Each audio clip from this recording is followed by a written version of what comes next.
میرے نبی نے فرمایا جو 3 جمعے مسلسل چھوڑ دیتا ہے وہ میری ملت سے خارج ہو جاتا ہے، میری امت سے خارج ہو جاتا ہے۔ تو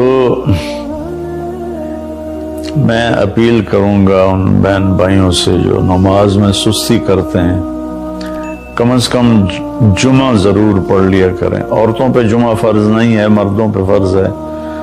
تو میں کہا کرتا ہوں جو دوست ملتے ہیں جی نماز نہیں پڑھی جاتی، تو میں ان سے کہتا ہوں ایک نماز 5 میں سے طے کر لو اور ایک جمعہ طے کر دو، 2 نمازیں شروع کر دو۔ جس نے بھی اس پہ عمل کیا وہ 5 وقت کا نمازی بن گیا۔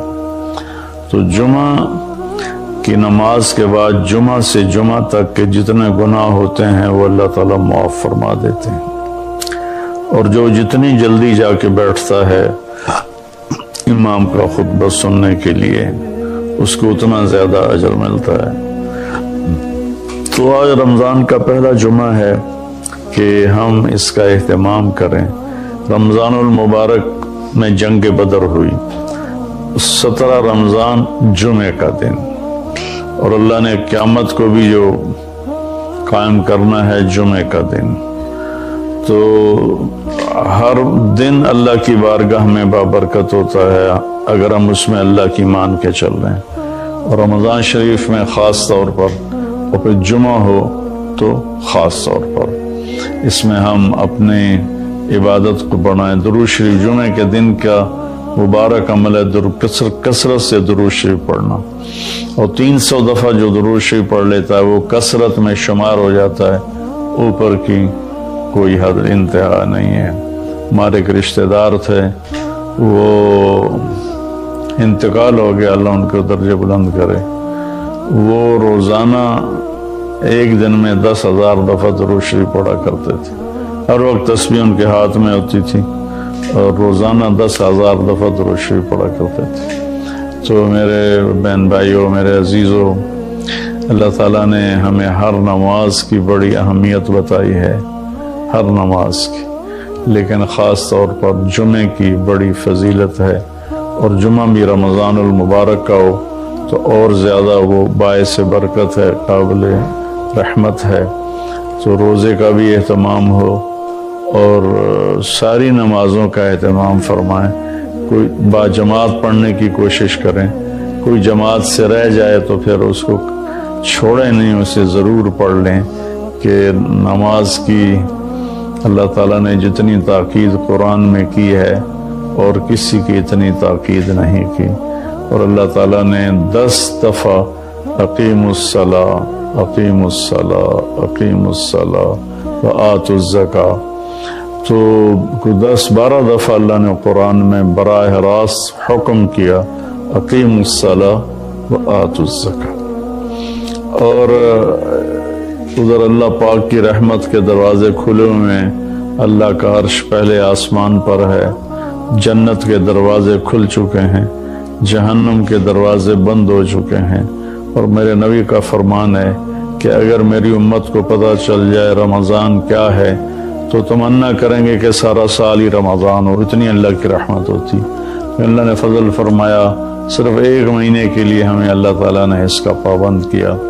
تو میرے بھائی بہنوں، اس مہینے کو قیمتی بناؤ، کسی سے ہم لڑے ہوئے ہیں ہم صلح کر لیں، مرنے والے سے پوچھو کہ لڑائی کا کیا نقصان ہوتا ہے، مرنے والے سے پوچھو دنیا کی دوڑ کا کیا نقصان ہوتا ہے، مرنے والے سے پوچھو ماں باپ کی نافرمانی کا کیا انجام ہوتا ہے۔ امام بخاری رحمۃ اللہ علیہ نے ایک واقعہ نقل کیا ہے کہ ایک گاؤں میں ایک نوجوان کو دفن کیا گیا، تو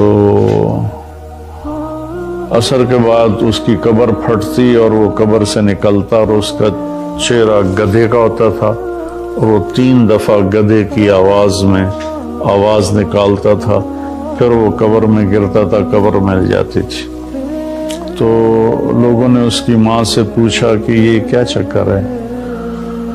تو اس کی ماں نے بتایا کہ شرابی تھا، شراب پیتا تھا، تو میں اسے روکتی تھی نہ پیا کر، تو آگے مجھے کہتا تو کیا گدھے کی طرح آوازیں نکالتی رہتی ہے، مجھے نہ سنایا کرو۔ تو اللہ تعالیٰ نے تھوڑا سا اس کا انجام دکھا دیا کہ ماں باپ کو اس طرح تکلیف دینے سے کیا ہوتا ہے۔ تو بھائیو، ایک تو ہم نماز کو زندہ کریں۔ میرے نبی نے کہا جعلت قرۃ عینی فی الصلاۃ، نماز روزے سے بڑا فرض ہے، میری آنکھوں کی ٹھنڈک نماز میں ہے۔ اور جب آپ دنیا سے تشریف لے جا رہے تھے تو آپ نے پورے دین کو 2 لفظوں میں بیان کیا، ایک ہے حقوق اللہ، ایک ہے حقوق العباد، اور ایک ہے بندگی اور ایک ہے معاشرت۔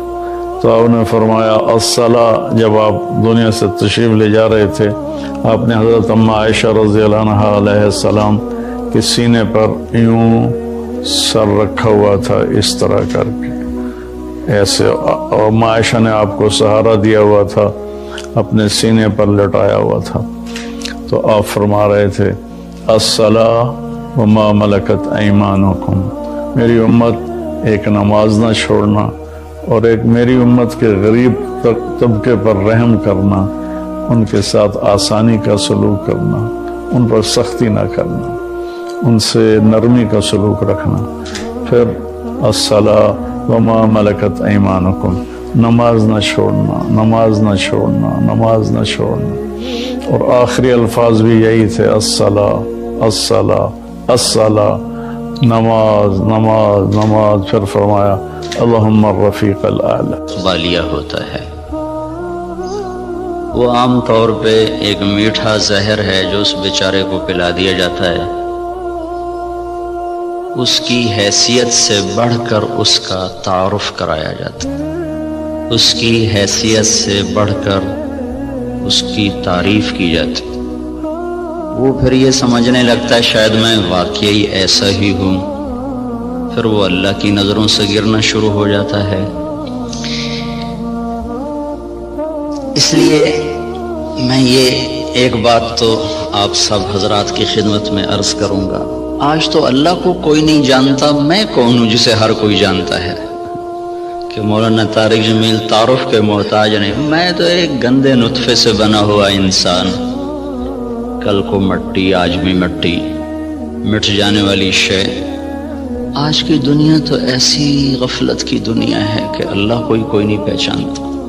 اس وقت تو اللہ بھی محتاج تعارف ہو چکے ہیں۔ محتاج کا لفظ میرے آپ کے لیے نہ کہ اللہ کی ذات، کہ اللہ تو ہر چیز سے پاک ذات ہے، لیکن جو اس کو مانتے ہیں آج وہ بھی اللہ کو نہیں جانتے کہ اللہ کون ہے۔ تو میں اور آپ تو بڑے چھوٹے انسان ہیں، ہماری کوئی حیثیت نہیں ہے۔ تعارف ضرور کروایا جائے پر بڑے نپے تلے الفاظ کے ساتھ، جس سے اگلے کا مزاج خراب نہ ہو، بلکہ وہ بھی اپنی حیثیت میں رہے، اپنے دائرے میں رہے۔ ہمارے استاد صاحب رحمۃ اللہ علیہ جن سے بخاری پڑھی، وہ فرمایا کرتے تھے علم کی 2 قسمیں ہیں، ایک وہ جو کسی کے ذریعے سے حاصل ہو، اس کو کہتے ہیں حصولی، حاصل ہوا، ایک وہ جو میں خود جانتا ہوں، اسے کہتے ہیں وجودی۔ وزن میں وجودی علم کی طاقت حصولی علم سے زیادہ ہوتی ہے۔ ایک چیز میں خود دیکھ رہا ہوں، ایک بتا رہا ہے، دونوں میں فرق ہے۔ شنیدہ کیبون مانند دیدہ، یہ ایک فارسی کی مثال ہے، اسی کو عربی میں لیس الخبر کالمعاینہ، دیکھا سنا برابر نہیں ہے۔ تو علم وجودی کی طاقت حصولی سے زیادہ ہوتی ہے، سوائے ایک جگہ کے، جب آدمی کی تعریف ہوتی ہے ان چیزوں کے ساتھ جو اس میں نہیں ہیں، تو وہ وہاں بیچارہ دھوکہ کھا جاتا ہے، وہ سمجھتا ہے یہ جو کہہ رہے ہیں نا ٹھیک ہی کہہ رہے ہیں، حالانکہ وہ اچھی طرح جانتا ہے کہ میں ایسا نہیں ہوں جیسا یہ کہہ رہا ہے، لیکن تھوڑی دیر کے لیے اس پر بھی ایک نشہ طاری ہو جاتا ہے، واقعی ایسا ہی ہوں۔ تو اس لیے میں نے یہ عرض کیا کہ آپ لوگوں کی تو مجبوری، آپ کے پاس افسران آتے ہیں، ان کی تعریف نہ کرو تو پھر وہ آپ کو کوئی ڈونیشن نہیں دیں گے، ان کو آپ بڑھا چڑھا کے ارسطو نہ بناؤ، جعلی نوس نہ بناؤ۔ یہ وہ پچھلے دنوں نا جب وہ حکومت نے تعلیم میٹرک تک مفت کا اعلان کیا، تو میں سیالکوٹ میں ہماری جماعت گئی تھی، تو وہاں چاکنگ ہوئی تھی دیواروں پر، وقت کا سر سید پرویز الہی، میں کہا بھائی اس سے بڑی بےزتی سر سید کی اور نہیں ہو سکتی۔ جس آدمی نے تن من دھن قربان کر دیا امت کو کسی رخ پر لانے کے لیے اور اس گرداب سے نکالنے کے لیے کہ یہ کچھ دنیا کو بھی سمجھنے والے بنے۔ ایک نواب صاحب کے پاس گئے چندہ مانگنے، وہ تھے مخالف ان کے، تو انہوں نے تمسخر اور ٹھٹھے کے طور پر اپنے پرانے جوتے ان کو ڈبے میں پیک کر کے دے دیے کہ آئیے آپ کی اسکول کے لیے چندہ ہے۔ وہ لے گئے علی گڑھ، کھول کے دیکھا تو پرانے جوتے، تو انہوں نے اس کو بازار میں فروخت کیا، وہ کوئی 4 آنے 8 آنے کے بکے، وہ جمع کر کے رسید کاٹ کر لیٹر میں ڈال کے بھیج دی کہ آپ نے جو ہمیں چندہ دیا تھا وہ ہم نے بازار میں بیچا، اس کے اتنے پیسے ہم نے وصول پائے، اس کی رسید آپ کی خدمت میں پیش کر رہا۔ جو آدمی ایسے ذلیل ہو کہ کسی کنارے پہنچا ہو، وقت کا سر سید پرویز علیہ، میں کہا اس سے بڑی بےزتی آج تک سر سید کی نہیں ہو سکتی۔ تو خیر یہ ہمارے موضوع کی بات نہیں تھی، لیکن مجھے اپنی جان بھی تو بچانی ہے نا۔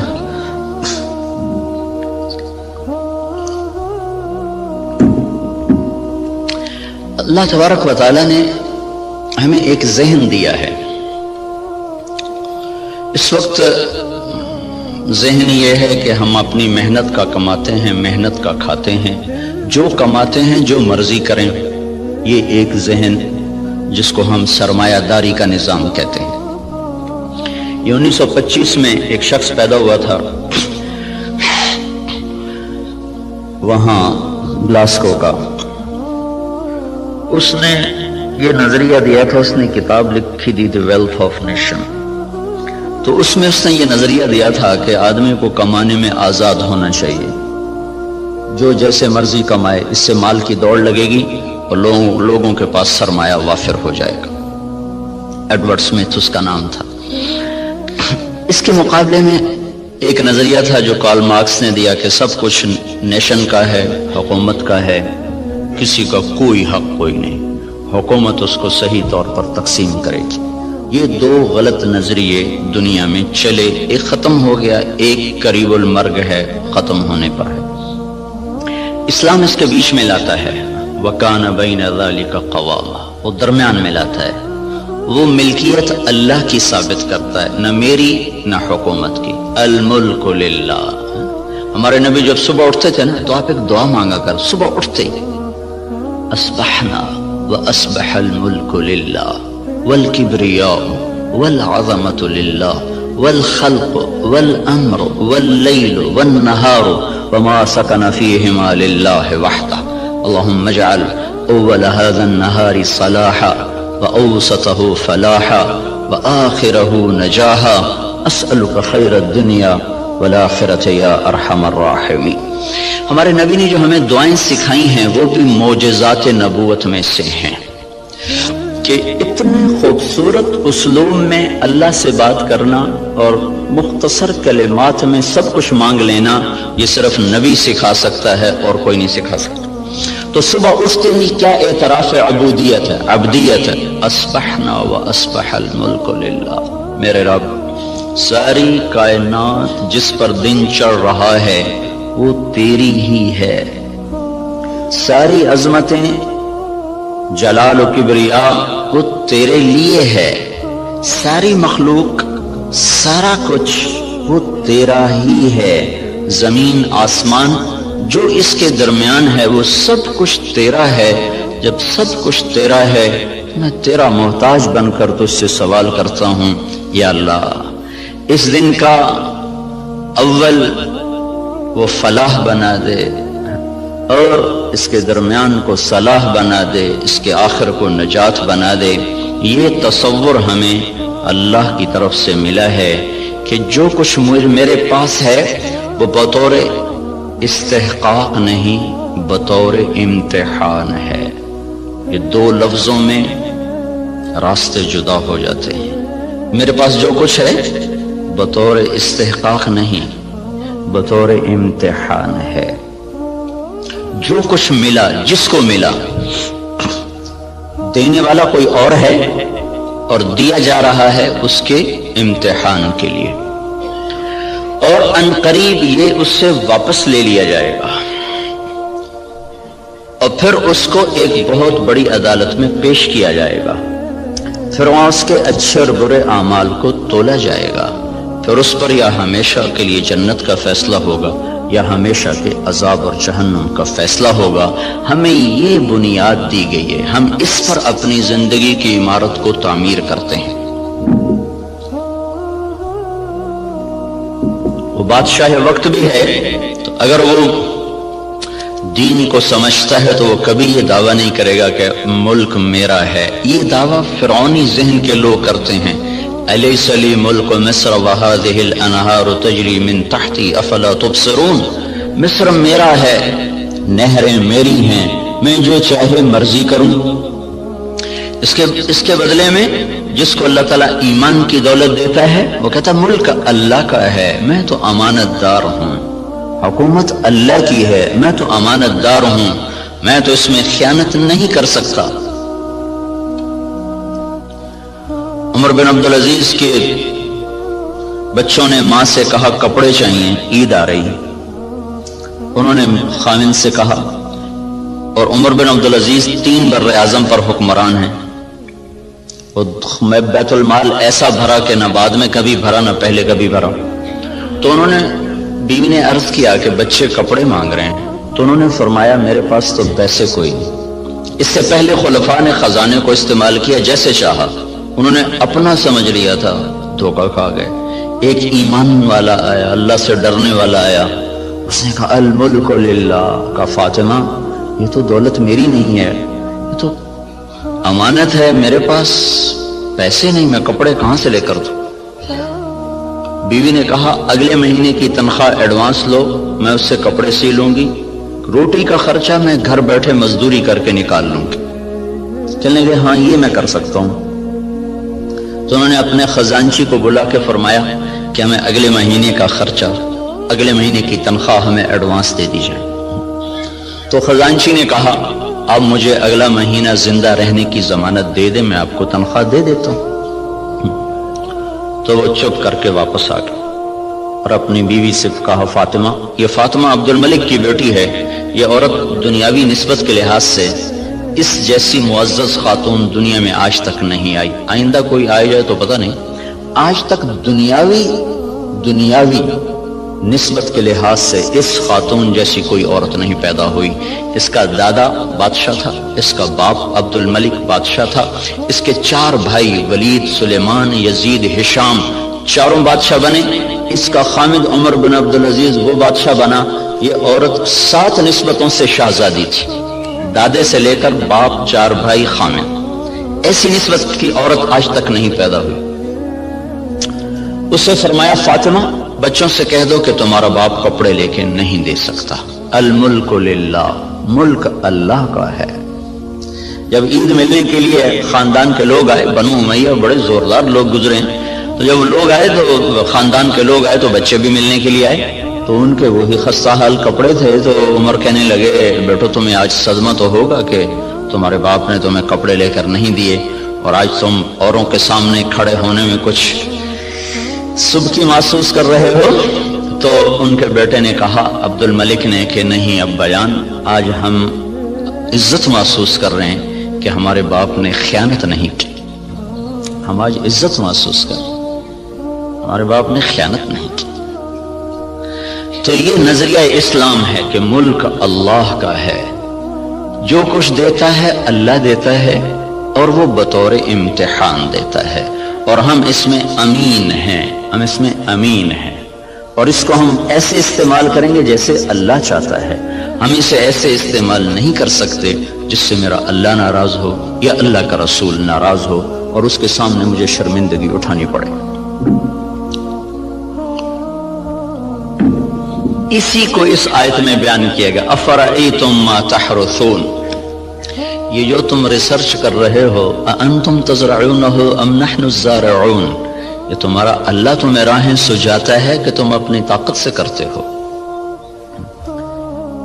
یہ وہی نظریہ کہ جو کچھ ہے اللہ کا، بھئی ہماری کوشش ہے، ہماری کوشش ہے اس کو برابر کرنے والا، اس کو پھل دینے والا وہ اللہ ہے۔ اَأَنْتُمْ تَزْرَعُونَهُ، بولو تم ہو یہ زراعت کرنے والے، ام نحن الزارعون، یا ہم ہیں زراعت کرنے والے۔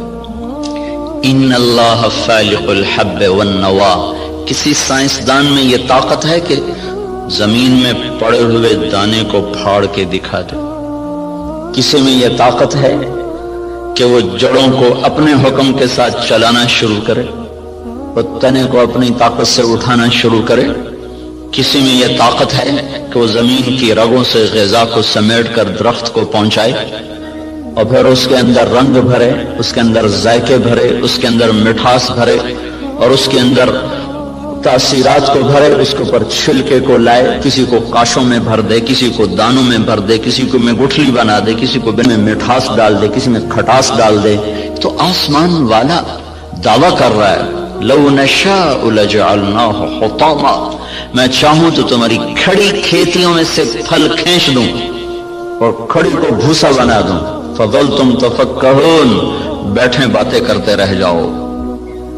انا لمغرمون، ارے قرضے چڑھ گئے بھائی، بل نحن محرومون، بلکہ سب کچھ ہی گیا، مول ہی گیا۔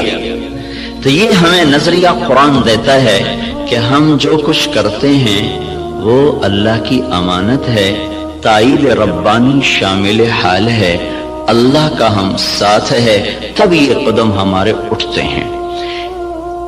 اس نظریے والے کی تحقیق اور ریسرچ پر بھی وہی کچھ ہوتا ہے جو ایک کافر کی ریسرچ پر ہوتا ہے۔ تو فرق کیا ہے اس نظریے کے ساتھ ایوب ریسرچ آنا اور اللہ کے انکار کے ساتھ کسی لیبارٹری میں جانا؟ نتیجہ تو دونوں کو اللہ دے دیتا ہے، اس کو بھی دے دیتا ہے، اس کو بھی دے دیتا ہے۔ تو لیکن اس کا فرق کیا ہے؟ اس کا فرق پڑتا ہے عملی زندگی میں کہ جو آدمی اپنا سب کچھ کر کے چلتا ہے پھر وہ آزاد ہو کے چلتا ہے، وہ اپنی ترتیب زندگی میں نہ اللہ کو پہچانتا ہے نہ اس کے رسول کو پہچانتا ہے، اور جو اسے اللہ کی امانت سمجھ کے چلتا ہے اس کی ترجیحات تبدیل ہو جاتی، وہ اللہ اس کے رسول کو سامنے رکھ کر چلتا ہے اور وہ آخرت میں جواب دہ ہونے کے احساس سے چلتا ہے۔ یہ دو سوچ ترجیحات کو تبدیل کر دیتی ہے، ان کی سوچ اور طرف چلی جاتی ہے، وہ حرص و ہوس کے بندے بن جاتے ہیں، اللہ اس کے رسول سے غافل ہو جاتے ہیں۔ یہ قدم قدم پہ لرز لرز کے چلتا ہے، کانپ کانپ چلتا ہے۔ یہ عملی زندگی میں پھر یہ نظریہ طاقتور بن کے انسانیت کو صحیح رخ پر لاتا ہے، جو آپ کے ڈاکٹر صاحب نے فرمایا کہ ہم ذلت و پستی کا شکار ہیں۔ وجہ دین سے دوری ہے، دین سے دوری کی وجہ نظریات کمزور ہو چکے ہیں، تصورات کی دنیا میں اللہ نہیں بس رہا، اللہ کا رسول نہیں بس رہا، جنت اور جہنم کا تصور موجود نہیں ہے، اس لیے قدم بہک گئے، راستوں سے بھٹک گئے، ترتیب ساری الٹی ہو کے رہ گئی۔ تو اللہ تعالیٰ ہمیں یہ ذہن دیتا ہے تم اگاتے ہو کہ اللہ اگاتا ہے۔ جہاں آپ کی ساری زراعت فیل ہو جائے، انس رضی اللہ تعالیٰ عنہ کو ان کی ماں لے کر آئیں، یا رسول اللہ آپ کا بچہ ہے، آپ کی خدمت کرے گا، اس کے لیے دعا کر دو۔ تو آپ نے فرمایا اللہم بارک لہ فی عمرہ ومالہ، اللہ اس کے مال میں عمر میں برکت دے دے۔ تو انس رضی اللہ عنہ فرمایا کرتے تھے کہ اللہ تعالیٰ نے مجھے اتنی زندگی دے دی کہ اب میں زندگی سے تنگ آ گیا، اللہ کے نبی نے لمبی عمر کی دعا دی، اور ساری دنیا میں کھجور کا پھل سال میں ایک دفعہ پھلتا ہے، کھجور کا درخت، لیکن انس رضی اللہ تعالیٰ عنہ کا باغ سال میں 2 دفعہ پھل دیتا تھا۔ وہ گرمی میں بھی پھل لیتا تھا، سردیوں میں بھی پھل لیتا تھا، نہ ٹیکنالوجی تھی، نہ سائنس، نہ کچھ، صرف اللہ کے نبی کی دعا تھی کہ یا اللہ اس کے رزق میں برکت عطا فرما۔ تو ان کے پھل سال میں 2 دفعہ آتے تھے۔ وہ کھجور تو ویسے ہی بہت دیر کے بعد پھل لیتی ہے۔ سلمان فارسی آئے کہ یا رسول اللہ آزادی تو ملی پر نہ ملنے کے برابر کا، کیوں؟ کہ وہ یہودی نے کہا ہے 100 پودے کھجور کے لگاؤ، جب وہ پھلدار ہو جائیں پھر تمہیں آزاد کروں گا۔ اب کھجور جلدی پھل لینے میں آ جاتی ہے، وہ تو وہی دور تھا جو پرانے زمانے کی کھجوریں تھی جو چل چل چڑھ چڑھ کوئی 10 سال کے بعد پھل دینا شروع کرتی تھی۔ تو میری آزادی تو پھر نہ ہونے کے برابر. کہ اچھا چلو مجھے لے چلو. 3-4 سال پہلے وہ جگہ میں دیکھنے گیا تھا جہاں وہ باغ تھا. انہوں نے باڑ لگائی ہوئی ہے اس کے چاروں طرف. باغ تو نہیں ہے، وہ خالی جگہ پر ہے وہاں موجود. تو آپ نے کھجور اٹھاتے اور لگا دیتے، کھجور اٹھاتے لگا دیتے. سال کے اندر اندر ساری کھجوریں بڑھ کے پھل دینے لگے. صرف 1 سال. ایک کھجور اٹک گئی. یا رسول اللہ ایک کھجور نہیں اٹکی. کیا ہوا؟ تو حضرت عمر بولے یا رسول اللہ وہ میں نے لگائی تھی. کہ تیرا بھلا تو نے کیوں لگائی تھی؟ پھر آپ تشریف لے گئے، پھر آپ نے اپنے ہاتھ سے لگایا، سال کے اندر وہ پھلدار ہو گئی. اب یہاں ساری سائنس بھی فیل ہے، ٹیکنالوجی بھی فیل ہے. انتم تزرعونہ ام نحن الزارعون، تم اگاتے ہو کہ تمہارا اللہ اگاتا ہے، تم زراعت کرتے ہو کہ تمہارا اللہ کرتا ہے. زراعت کو پانی کے ساتھ جوڑا ہے تو اللہ تعالیٰ فرمایا افرأیتم الماء الذی تشربون انتم انزلتموہ من المزن ام نحن المنزلون. یہ پانی تم بارش کا برساتے ہو کہ تمہارا اللہ برساتا ہے. بارش نہ ہو تو آپ مجھ سے زیادہ جانتے ہیں کہ زمین کا پانی، دریاؤں کا پانی وہ تاثیر نہیں رکھتا جو اللہ نے بارش کے پانی میں تاثیر رکھی. زندگیوں کو زندگی مل جاتی ہے. وَتَرَى الْأَرْضَ حَامِدًا وَتَرَى الْأَرْضَ خَاشِعًا، 2 لفظ قرآن استعمال کرتا ہے. زمین کو دیکھو وہ ایسے پھٹی پڑی ہوتی ہے، حامدہ، اس کا ظاہر ختم ہو چکا ہوتا ہے. وَتَرَى الْأَرْضَ خَاشِعًا، اندر باہر سے زمین برباد ہوتی ہے. تو پھر ایک دم اللہ تعالیٰ آسمان سے پانی برساتا ہے. جب آسمان سے پانی اترتا ہے اہتزت وربت وانبتت من کل زوج بہیج، تو بارش سے زمین وجد میں آ جاتی ہے، رقص میں آ جاتی ہے. اہتزت جیسے خوشی سے لوگ جھومنے لگتے ہیں، ایسے جب تمہارا رب آسمان سے بارش برساتا ہے تو زمین خوشی سے جھومنے لگتی ہے کہ اللہ تعالیٰ اس میں وہ کچھ اتارتا ہے جو انسان کے بس میں نہیں ہے. تو زراعت کے نیچے پانی کو اللہ تعالیٰ لے کر آئے کہ یہ تم نے اتارا کہ تمہارے رب نے اتارا. لو نشاء جعلناہ اجاجا، اگر میں چاہوں تو دنیا کے سارے میٹھے پانی کو کڑوا کر دوں تو پھر کیا کرو گے؟ کہاں سے لاؤ گے پانی؟ تو آج کل تو ٹیکنالوجی کا دور ہے نا، کوئی کہہ سکتا ہے کہ ہم پلانٹ لگا لیں گے، میٹھا بنانا شروع کر دیں گے، پانی میٹھا شروع کر دیں گے. تو اسی ذہن کے لیے اللہ تعالیٰ نے ایک آیت اور اتاری ہوئی ہے، قل ارأیتم ان اصبح ماؤکم غورا فمن یاتیکم بماء معین. مجھے بتاؤ جب میں تمہارا پانی ہی ختم کر دوں تو کہاں سے لاؤ گے؟ ویسے ہی ختم کر دے. ان اصبح ماؤکم غورا، ایک قلعہ فتح نہیں ہو رہا تھا ملک شاہ کے زمانے میں، لمبا زمانہ گزر گیا، قلعہ نہیں فتح ہوا، پہاڑی پر تھا. ایک صبح اٹھے تو سارے شہر والوں نے سفید جھنڈے لہرائے ہوئے دروازے کھول دیے. کیا ہوا بھائی؟ رات کو نظام الملک جو وزیر تھا، وزارت کے لحاظ سے شہرت پانے والوں میں اسلامی تاریخ میں نظام الملک کا نام قیامت تک رہے گا. بہت اعلیٰ درجے کی صفات کا حامل اور ایسی وزارت کی کہ آج تک اس کی مثالیں دی جاتی ہیں. وہ سالار لشکر تھا. جب وہ تنگ آ گیا نا تو اس نے رات کو اٹھ کے دعا کی، یا اللہ ہم سے نہیں فتح ہو رہا، تو راستہ کھول دے. صبح قلعے کے دروازے کھول کے لوگ نیچے اتر آئے، کہا یہ ہم ہتھیار ڈالتے. کیا ہوا؟ کہ رات میں سارے شہر کا پانی خشک ہو گیا، ایک قطرہ پانی کوئی نہیں، ایک بوند پانی کوئی نہیں. دھس ان اصبح ماؤکم غورا، پانی کو دھسا دوں، کہاں سے لاؤ گے؟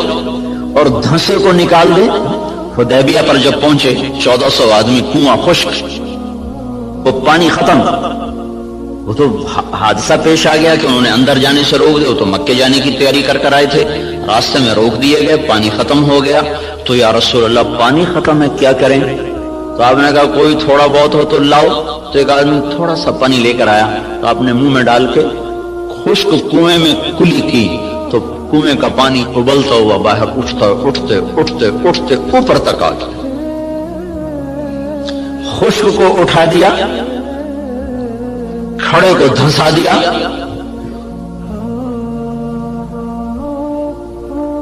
ایک شخص جا رہے ابو الحسن نام مجھے پوری طرح یاد نہیں. راستے میں تھے جنگل میں، پیاس لگی، پانی کی تلاش میں کنویں پر پہنچے،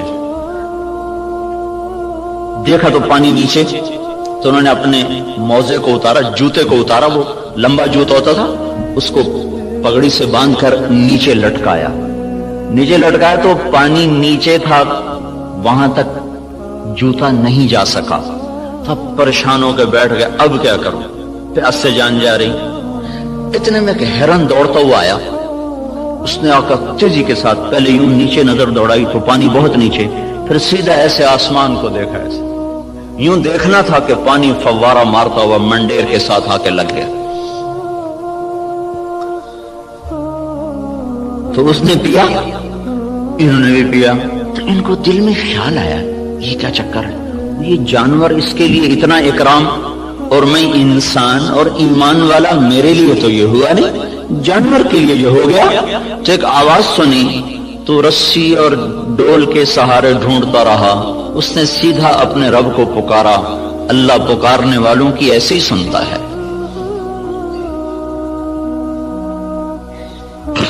تو یہ چیز ہمیں ایک راستہ دیتی ہے کہ ہمارے سوچ کے، تحقیق کے، ترتیب کے انداز اور ہیں۔ اللہ تعالیٰ جن چیزوں کو ہمارے اوپر لازم کرے گا انہیں ہمیں کرنا ہوگا۔ نماز اذان کے بعد بھی ڈاکٹر صاحب دفتر میں بیٹھے ہوں، ریسرچ کر رہے ہوں، تو یہ ساری ریسرچ زہر حلاحل ہے، اب اس کا انسانی خدمت سے تعلق ختم ہو چکا ہے۔ اللہ کی ندا کے بعد بھی تحقیق چل رہی ہو، اللہ کی صدا کے بعد بھی دفتر چل رہا ہو، تو یہ ساری برکتیں اپنے ساتھ لے کے چلا جائے گا۔ اب ہمارے لیے حکم ہے بند اذان باہر دینے کا حکم ہے، مسجد کے اندر اذان دینا مکروہ ہے۔ باہر بلال رضی اللہ تعالیٰ عنہ مسجد کے ساتھ ایک کوٹھا تھا، ایک صحابی کا گھر تھا، اس کی چھت پہ چڑھ کے اذان دیا کرتے تھے کہ اذان باہر کی زندگی کو معطل کرنے کے لیے ہے اور مسجد کی زندگی کو آباد کرنے کے لیے ہے۔ حی علی الصلاۃ کے بعد اب نہ کوئی دکاندار، نہ کوئی تاجر، نہ زمیندار، نہ کوئی مرد، نہ کوئی عورت، جو جہاں پر ہے اسے حکم ہے کہ ہاتھ اٹھا لے اور چلے اس رب کی طرف جو کہہ رہا ہے حی علی الصلاۃ، آؤ نماز کی طرف۔ یہاں کیا ملے گا؟ یہاں تو ہم بہت کچھ کام کر رہے ہیں، لوگوں کی خدمت کر رہے ہیں، ریسرچ کر رہے ہیں، یہاں کیا ملے گا؟ تو اس سوال کا جواب اگلے دو جملوں میں دیا گیا، حی علی الفلاح، آؤ یہیں سے کامیابی ملے گی۔ میں چند دن پہلے گیا تھا ذرا یونیورسٹی، وہاں ان کو قصہ سنایا تھا، ابن سینا رحمت اللہ علیہ، وہ طب کی دنیا میں یعنی نبی کہلاتے ہیں کہ ان پر طب کا الہام ہوتا تھا۔ اس شخص کا بنایا ہوا نظام طب اور اس کے قوانین آج بھی معتبر اور مستند سمجھے جاتے ہیں۔ 600-700 برس پہلے وہ شخص گزرا ہے جب اتنے آلات نہیں تھے، لیکن اس شخص میں ایک صفت تھی، جب کسی مسئلے میں اٹک جاتے تھے اور نہیں سمجھ میں آتا تھا تو چھوڑ کے نفل کی نیت باندھ کے کھڑے ہو جاتے اور سجدے میں سر رکھ کر کہتے اے رب میرے اوپر اس مسئلے کو واضح فرما دے۔ سجدے میں پڑھ نفل کی نیت باندھ کے سجدوں میں سر رکھ، اے میرے رب میں جاہل ہوں، میرے اوپر اس چیز کو منکشف فرما۔ پھر ایک دفعہ، 2 دفعہ، 3 دفعہ کرتے کرتے کرتے کرتے مانگتے مانگتے کا وہ چیزیں ان پر کھلتی تھیں، اور ایسا وہ لوگوں کو فن دے کر گئے ہیں کہ آج بھی ان کے فن کو تسلیم کیا جاتا ہے اتنی تحقیقات کے باوجود بھی۔ تو آپ بھائی بہت بڑے کام میں لگے ہوئے ہیں، بہت بڑی ضرورت پوری کرنے میں لگے ہوئے ہیں۔ زراعت فرض کفایہ ہے، تجارت جائز ہے، تجارت کرنا جائز اور زراعت کرنا فرض کفایہ۔ اگر لوگ تجارت چھوڑ دیں تو گناہگار نہیں ہوں گے، لیکن اگر سارا طبقہ زراعت چھوڑ دے تو گناہگار ہو جائیں گے۔ علامہ خزائی رحمت اللہ علیہ نے لکھا ہے کہ زراعت کے چھوڑ دینے سے لوگ گناہگار ہو جائیں گے، یہ فرض کفایہ، جیسے جنازہ سارے چھوڑ دیں تو مجرم ہو جائیں گے، تو زراعت فرض کفایہ ہے۔ بہترین مال وہ پالتو گھوڑا ہے اور قطاروں میں لگے ہوئے درخت ہیں۔ قطاروں میں لگے ہوئے درخت سے مراد باغ ہے۔ سب سے بہترین رزق جو اللہ تعالیٰ کسی کو دیتا ہے وہ گھوڑا اور باغ ہے۔ اور آپ نے فرمایا جب اللہ تعالیٰ نے معیشت کو اتارا معیشت کو جب آسمان سے اتارا تو برکت کو کھیتی اور بکریوں میں رکھ دیا۔ جب اللہ تعالیٰ نے معیشت کو آسمان سے اتارا تو برکت کو کھیتی اور بکریوں میں رکھ دیا۔ سعد بن معاذ رضی اللہ تعالیٰ عنہ تشریف لائے تو آپ نے دیکھا ان کے ہاتھوں پر وہ کسی چلانے کے نشان پڑے ہوئے تھے۔ تو آپ نے کہا سعد کیا ہے یہ؟ کہا جی یہ کسی کے نشان ہے، میں زمین کھودتا ہوں، گوڑی کرتا ہوں۔ گوڑی کرتے نا اس زمانے میں ہاتھوں سے کرنا، تو یا رسول اللہ وہ میں خود کرتا ہوں، اس کے کرنے کی وجہ سے یہ میرے نشان پڑ گئے ہیں، بچوں کی روٹی کماتا ہوں۔ تو آپ نے ان کا ہاتھ لے کر ایسے چوما اور کہا اس ہاتھ پر جہنم کی آگ حرام ہے۔